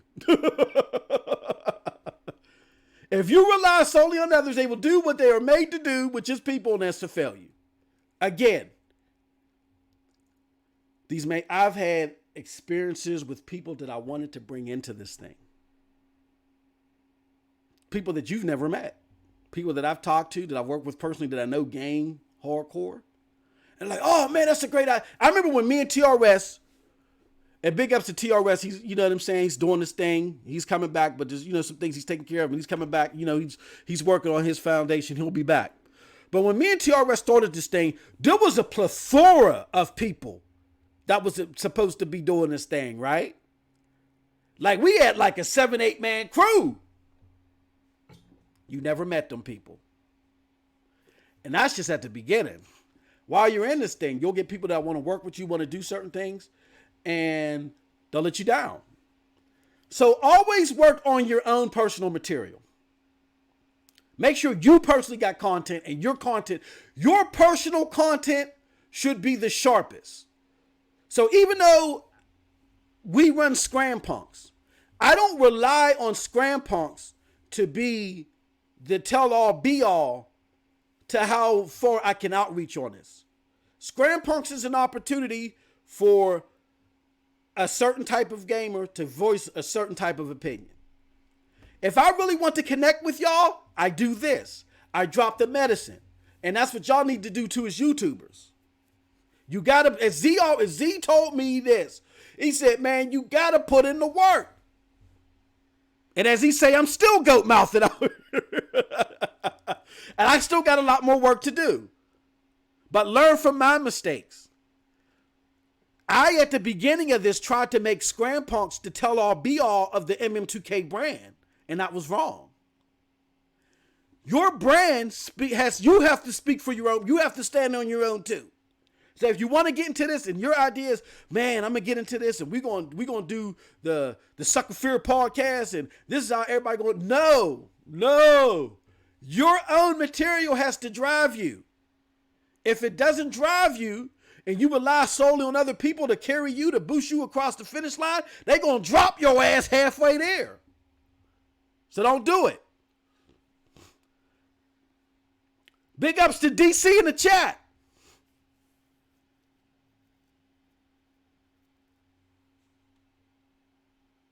Yeah, facts for Griggity. Griggity spitting facts in the chat. Stand on your own too. It's great to have a good team around you. It's great. But again, you can't control what other people do. So make sure that your stuff will roll regardless of what people will do. Z told me this. I didn't listen. There was a time and period that I was following my stats like, wow, did I get so many subscribers?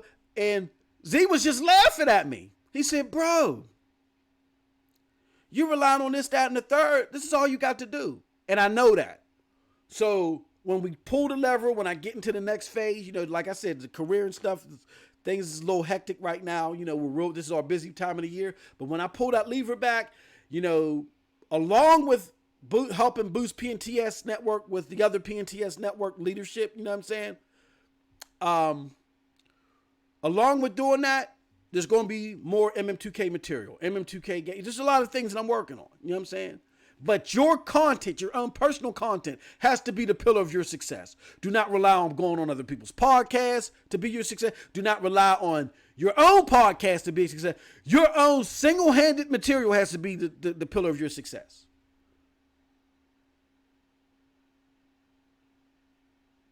So y'all got to do that. All right.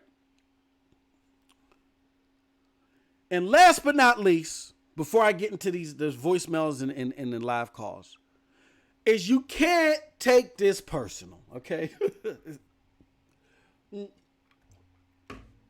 I done had this chat with YouTubers behind the scenes. I'm still having this chat with YouTubers behind the scenes. Because you hear people behind the scenes whine and complain about their numbers. I don't do that. Again, like I said, it was a point in time. How can I do this? But if I drop Scram Punks and we do this and I retweet it out, how come my numbers ain't growing? And that's because I was not relying on what I was doing, right? And again, I was being told, but I didn't listen. Now I'm telling y'all, for my mistakes, don't do that.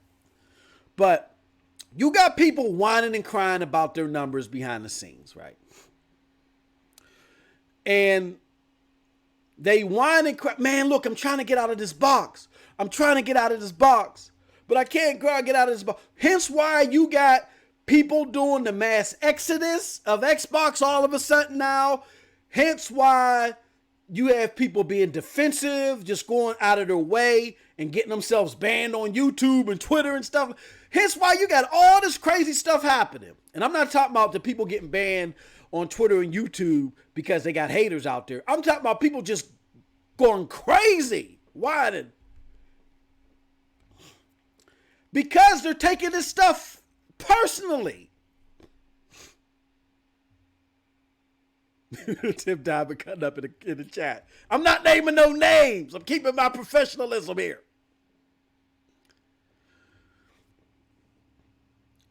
Look, social media is a springboard of people's words. Nobody woke up this morning and said, I got some things I got to share, but here's my checklist of people that I don't want to offend before I send this. Unless they're sending it on behalf of a corporation or some type of business entity. If they're sending something personally and there isn't no NDA or something like that, people get on social media and they'll share whatever the hell they want. People love to hate stuff. Don't take it personally. Because when you take it personally, you turn the hate of your idea and your notion to the hate of you. To the hate of you.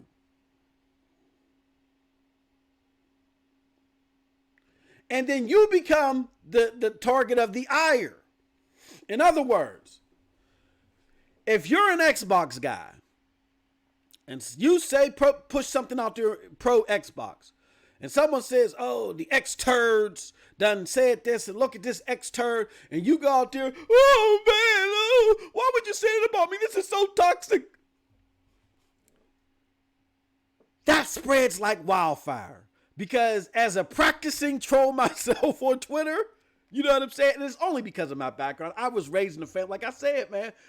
During the holidays, me and my uncles, we go at each other. It's like a comedy fest, man. It's a comedy roast. So, you know, we'll do that. But, so it don't bother me. But when you show that it bothers you, that's when people pile on. And now you have inadvertently turned your brand into a punching bag. I'm going to give you a prime example. The homie FC Violent. He's an Xbox guy in an era when it's not quote unquote popular to be an Xbox guy. When people come for him, he go for them back. And it ain't no, oh man, this is toxic. Phil, help me. You know what I'm saying?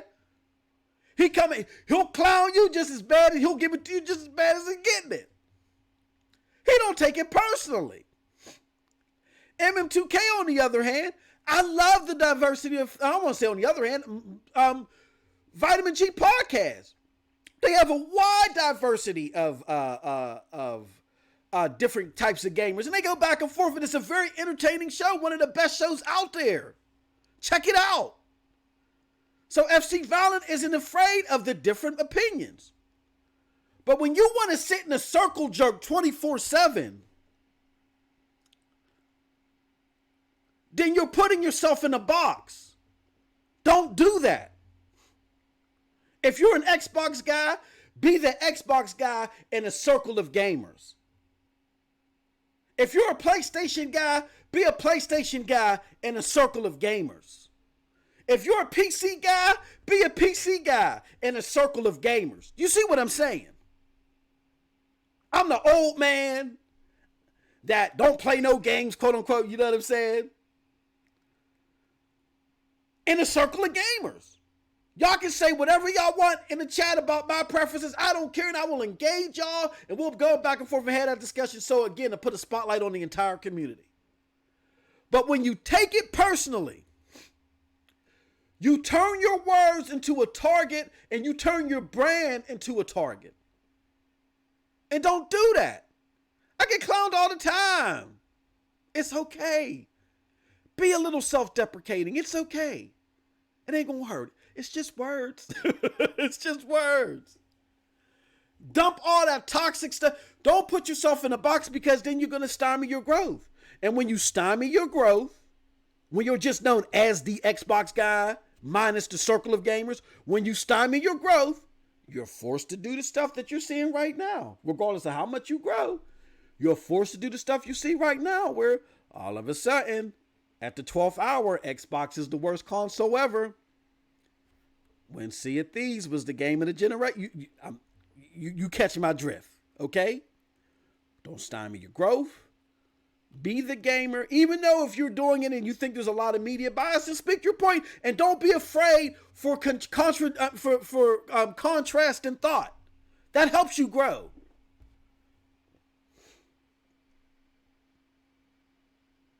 Big up to 78 Khalil.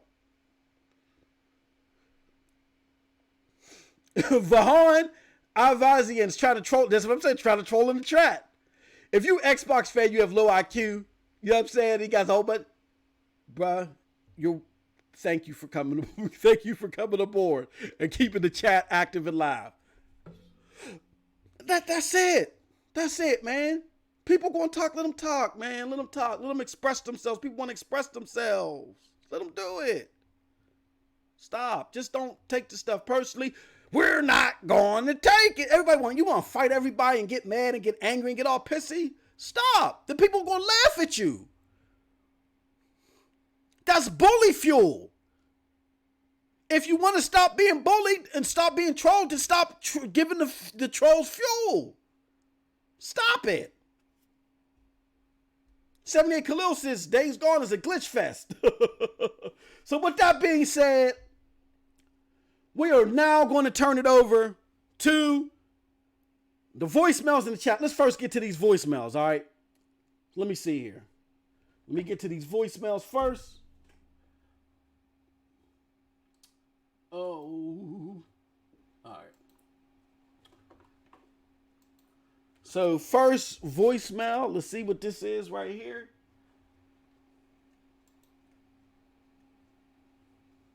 Hey, MM2K. It's Mr. Righteous. It's calling to show support, and I do have a question. Do you think the Xbox SAD version is going to hurt Microsoft in the long run, or is it just a little bump in the road? You take it easy. Big up to Mr. Righteous Fish. Let me play that again, bro, because I was adjusting my volume. Uh-oh. Is it won't let me play again? All right, let me play this again. A little bump in the road. You take it easy. Mr. Righteous. It's Okay. calling to show support, and I do have a question. Do you think the Xbox SAD version is going to hurt Microsoft in the long run, or is it just a little bump in the road? Oh, okay. All right. Ooh. Oh, let me.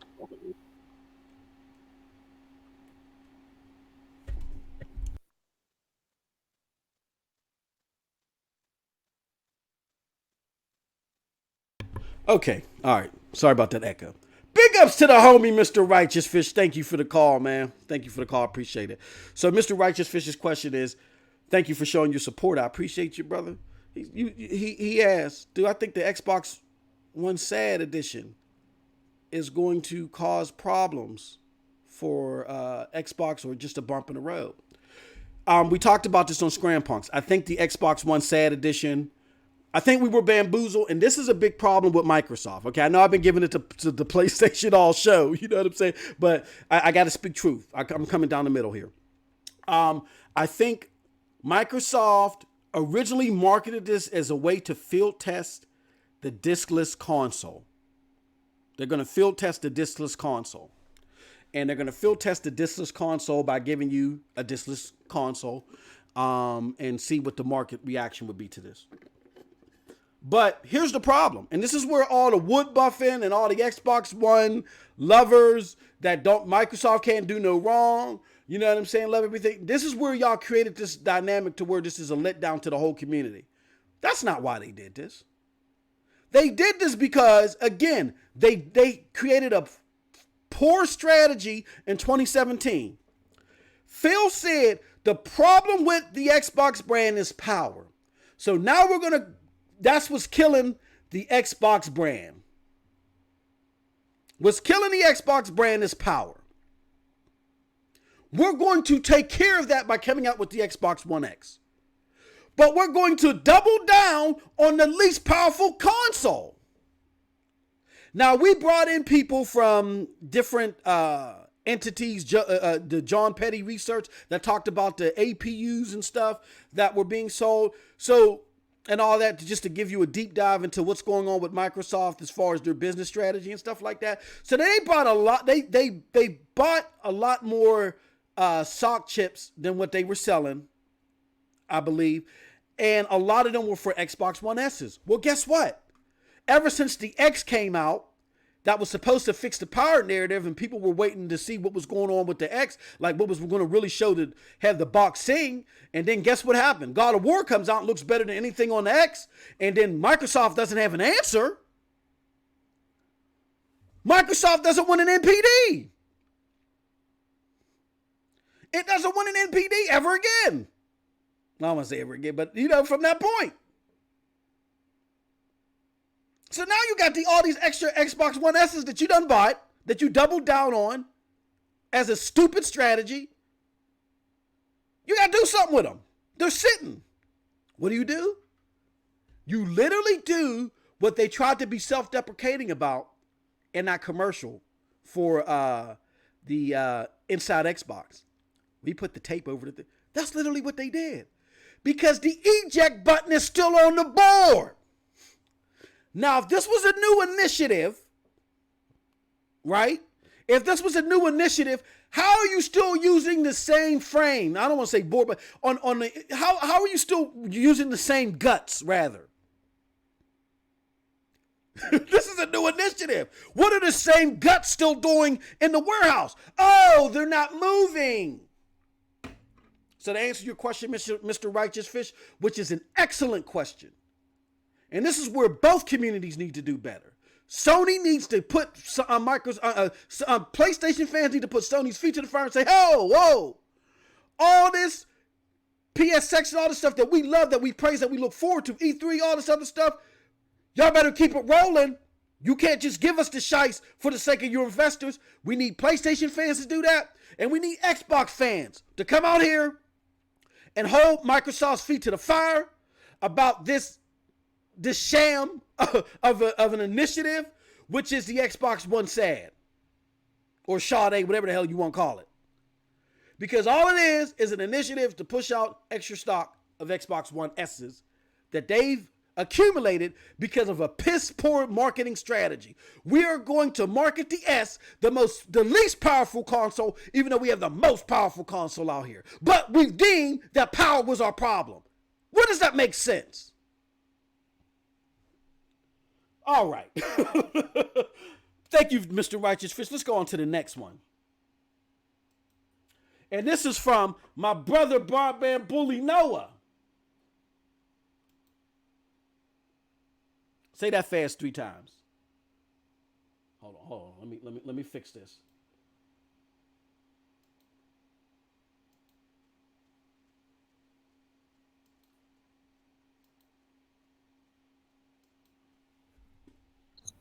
Yo, it's your boy Noah, aka 706 Gamer. I just stopped by to say what's up, Moss, and Team Epic, bro. Team Epic all the way. Epic Store is way better than Steam. I'm Team Epic, bro. Alright, peace out, bro. Team Epic.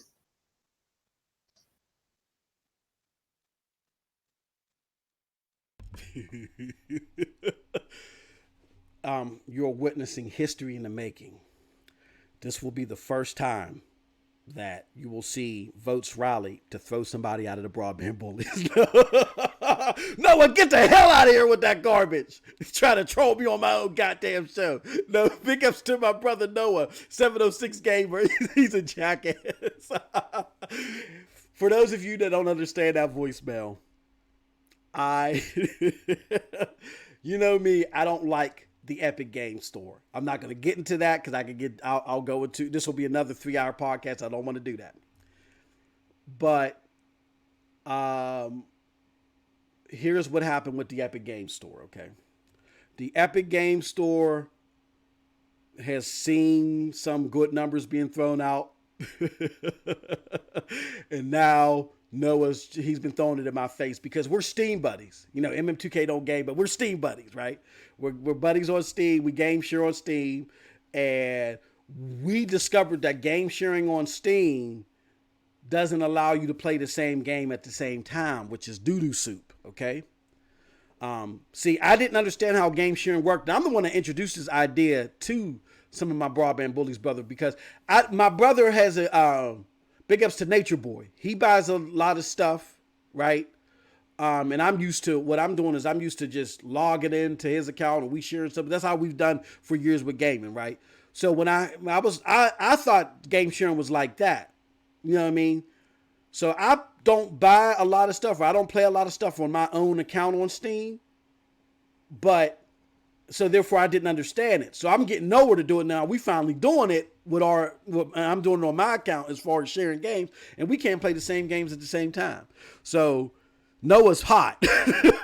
So he's giving me that work about the Steam store, and Steam needs to do that. You know, Steam needs to fix that.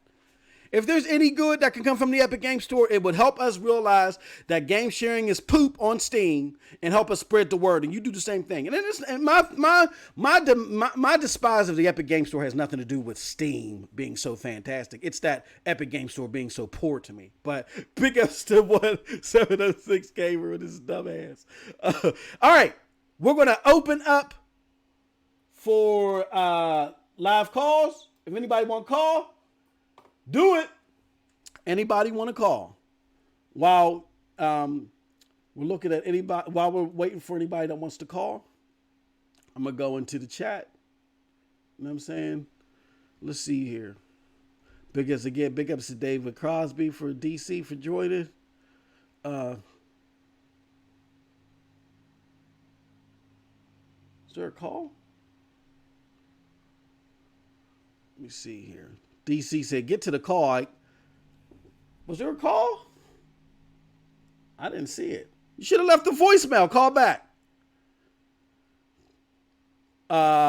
Tip Diamond says, dreams and that dog shit ripoff days gone. What did he do? Oh, man. Hey, look, man, like I said, Metacritic doesn't matter, right? Metacritic doesn't matter, but the simple fact that, you know, you hear all this about greatness and all this other stuff. Just open the door here. You live by the sword, you die by the sword. And that's what's going on here.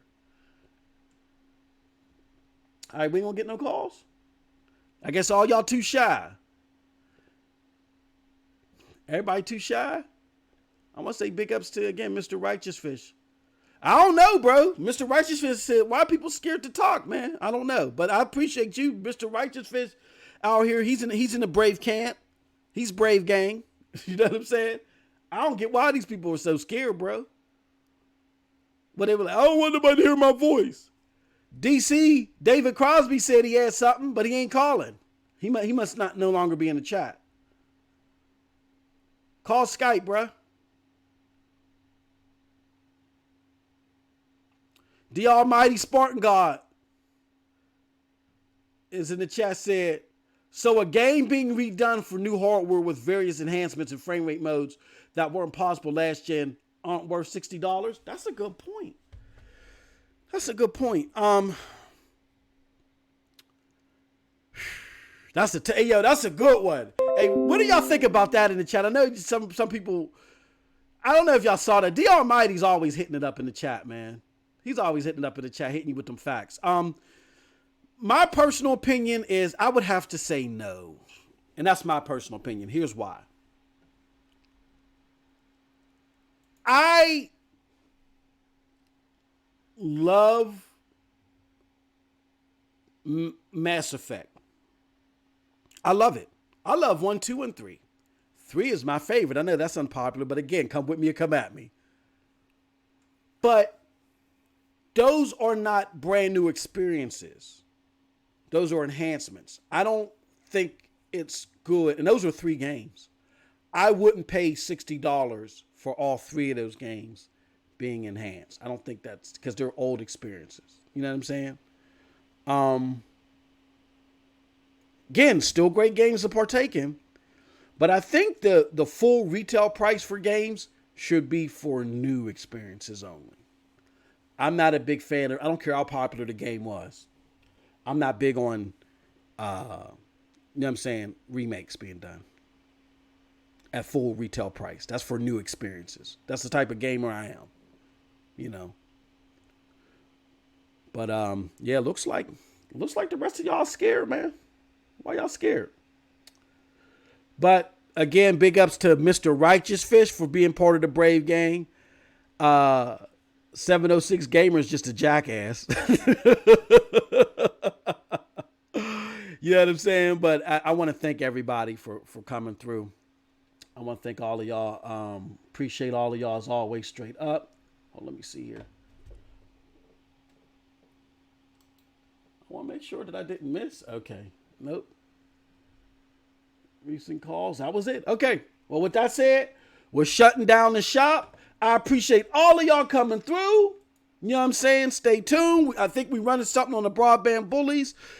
Check out Next Gen 720's channel. You know what I'm saying? All the links and stuff is like that is below. You know what I mean?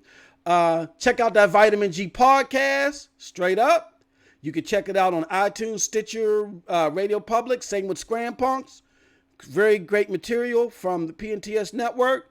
You can follow your boy in all the links below. I'm going to corner every boulevard. You know what I'm saying? And pretty soon, once I get these technical difficulties panned out, I wanted to get the live call thing working. So now that I got the live call thing working, I want to get, I'm going to get my streaming back up, and then I'm going to get my ability to do videos again, bring back that medicine. So all that's coming. But with that said, I thank everybody for joining your boy. Another great episode. Y'all made it happen. Y'all make it great. I got some stuff to do so my wife don't beat me to the white meat. But as always, you have a wonderful, wonderful gaming day, and we are out.